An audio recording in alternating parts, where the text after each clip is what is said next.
to so so, qua, gió, gió, gió, gió, nhỏ, trò, pò, gió, phò, cho, yo, gió, trò, vò, gò, gió,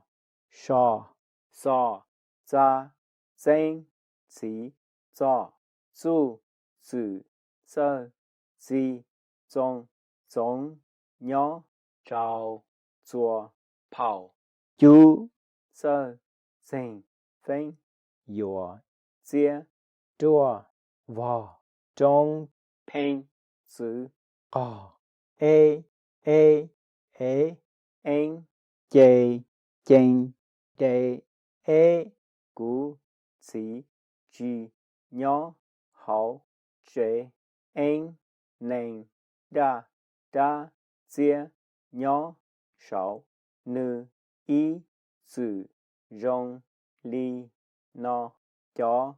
tư, lầu, sa, la, yên, mua, ra, bê, tu, giờ, xí, tua, giò, tí, cá, kỳ, giò, hậu, bào, rau, bê, mù, phua, xìa,